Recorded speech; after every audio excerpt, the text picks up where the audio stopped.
বাংলাদেশে 17 বছর যে বিনাভোটে যে ফ্যাসিবাদী সরকারটা ছিল, শেখ হাসিনার প্রধানমন্ত্রী অবস্থায় শেখ হাসিনার বিচার হয়েছে, সাজা হয়েছে, আরো অনেক স্বৈরাচারীদের সাজা হয়েছে।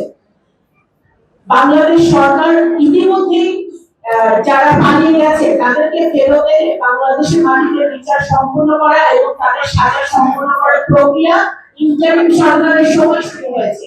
এই প্রক্রিয়া চলমান আছে।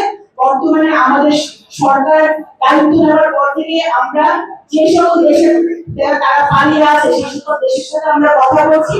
আমরা খুব কূটনৈতিক যে সকল কাজ সেই কাজ চলমান আছে। ইনশাআল্লাহ তাদেরকে ফেরত এসে এই বাংলাদেশের 17 কোটি মানুষের সামনে তাদের বিচার সম্পন্ন করা হবে। বাংলাদেশের 17 বছর যে বিনাভোটে যে ফ্যাসিবাদী সরকারটা ছিল, শেখ হাসিনার প্রধানমন্ত্রী অবস্থায় শেখ হাসিনার বিচার হয়েছে, সাজা হয়েছে, আরো অনেক স্বৈরাচারীদের সাজা হয়েছে। বাংলাদেশ সরকার ইতিমধ্যে যারা পালিয়ে গেছে তাদেরকে ফেরত এনে বাংলাদেশের মাটিতে বিচার সম্পন্ন করা এবং তাদের সাজা সম্পন্ন করার প্রক্রিয়া ইন্টারিম সরকারের সময় শুরু হয়েছে। এই প্রক্রিয়া চলমান আছে। বর্তমানে আমাদের সরকার দায়িত্ব নেওয়ার পর থেকে আমরা যে সকল দেশের তারা পালিয়ে আছে সেই সকল দেশের সাথে আমরা কথা বলছি। আমরা খুব কূটনৈতিক যে সকল কাজ সেই কাজ চলমান আছে। ইনশাআল্লাহ তাদেরকে ফেরত এসে এই বাংলাদেশের 17 কোটি মানুষের সামনে তাদের বিচার সম্পন্ন করা হবে। দেখুন, বর্তমান সরকার শিক্ষাকে সবচেয়ে বেশি প্রাধান্য দিয়েছে অন্য যে কোনো সময়ের চেয়ে।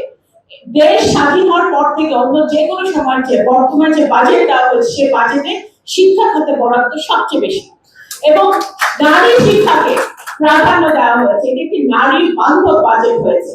কিরকম নারী বান্ধব বাজেট? এই বাজেটে আমি আগেই বলেছি ফ্যামিলি কার্ডের কথা। ফ্যামিলি কার্ডের জন্য বরাদ্দ রাখা হয়েছে। নারীদের শিক্ষার জন্য যে আমরা নারীদের শিক্ষাকে স্নাতক পর্যন্ত আমরা ফ্রি করে দিয়েছি সেটার জন্য বাজেট রাখা হয়েছে। নতুন কুড়ি যেখানে আমাদের ছেলেদের পাশাপাশি মেয়েরাও ফুটবল, ক্রিকেট সহ বিভিন্ন স্পোর্টস তারা অত্যন্ত পারদর্শী ভাবে এগিয়ে যাচ্ছে, ট্যালেন্ট নিয়ে এগিয়ে যাচ্ছে। সেই নতুন কুড়ি স্পোর্টসের জন্য বাজেট রাখা হয়েছে। এবং সবচেয়ে বড় কথা কারিগরি শিক্ষা। এই বর্তমান সরকার মাননীয় প্রধানমন্ত্রীর নেতৃত্বে কারিগরি শিক্ষাকে ভোকেশনাল ট্রেনিং, আপনাদের এখানেও কারিগরি শিক্ষা কেন্দ্র আছে আমি জানি, ভোকেশনাল ট্রেনিং কে অত্যন্ত গুরুত্ব দিচ্ছে। কারণ আমার যে ভাইটি বা যে বোনটি তার নিজের পরিবারের পয়সা খরচ করে নিজের টাকা পয়সা খরচ করে বিদেশে যাচ্ছে, সে যাতে একটি ভালো শিক্ষা নিয়ে ভালো একটা স্কিল নিয়ে সে বিদেশে যেতে পারে এবং কোন দালাল চক্র বাদ দিয়ে ভালোভাবে গিয়ে বিদেশে অর্জন করতে পারে, সেইটা নিশ্চিত করার জন্য বর্তমান সরকার সেটা কাজ করছে এবং পররাষ্ট্র মন্ত্রণালয় থেকে আমরা সেটা পুঙ্খানুপুঙ্খভাবে দেখছি।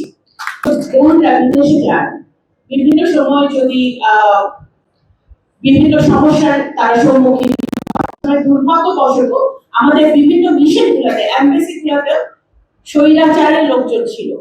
আমরা যেটা এখন চেষ্টা করছি যে আমাদের এমবেসি গুলাকে দায়বদ্ধ করছি যাতে তারা বাংলাদেশি যারা নাগরিক আছে মুন্সিগঞ্জ সহ বিভিন্ন জেলার সেই নাগরিকদের তারা যেন এমবেসিতে আসলে তারা সেই সার্ভিসটা পায়, তাদের বিপদে আপদে পড়লে যেন আমাদের মিশন গুলো তাদেরকে দেখভাল করে, সেইটা নিশ্চয়তা আমরা দেওয়ার জন্য সেই কাজে আমরা নিয়োজিত আছি।